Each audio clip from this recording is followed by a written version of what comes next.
Now to an historic day, the release of 3 American citizens held in a Russian prison. Wall Street Journal reporter Evan Gershkovich and Marine veteran Paul Whelan, along with several others, were freed as part of this multinational prisoner exchange. Here they are making their way back to the United States. Natalie Brand reports from the White House, where President Biden gathered with family members of the newly freed Americans. Jim and Maria, the president said he will be headed to Joint Base Andrews later this evening to greet the Americans as they arrive home on U.S. soil. U.S. officials tell CBS News these were some of the most complex negotiations in U.S.-Russia history, one of the largest prisoner swaps since the end of the Cold War.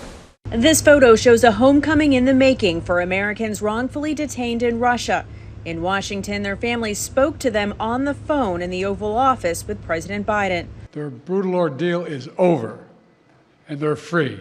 The release was part of a 24-person swap that took place on the tarmac in Turkey involving 7 countries. Russian state media shows Wall Street Journal reporter Evan Gershkovich, arrested last year, and Marine veteran Paul Whelan, held since 2018, boarding a plane to freedom. Russian-American journalist Alsu Kurmasheva and U.S. permanent resident Vladimir Kara-Murza also released with this deal. In exchange, Russia is getting back 8 of its own, including 2 convicted spies released by Slovenia and a convicted murderer held in Germany. The White House says the president had a call to finalize details the same day he announced he was exiting the 2024 race. The president called the months-long negotiations a feat of diplomacy.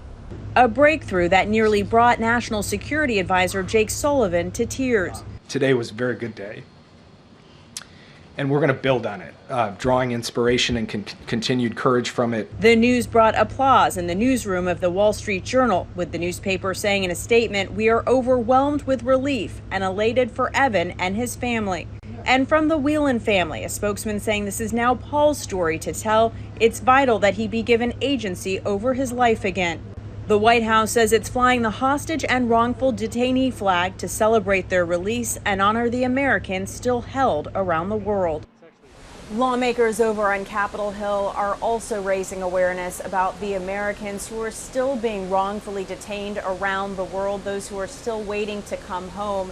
As for the big reunion tonight, the daughter of the radio journalist who was freed, Alsu Kurmasheva, she was at the White House this afternoon with the president. She turns 13 tomorrow, and President Biden noting that she will now get to celebrate with her mother.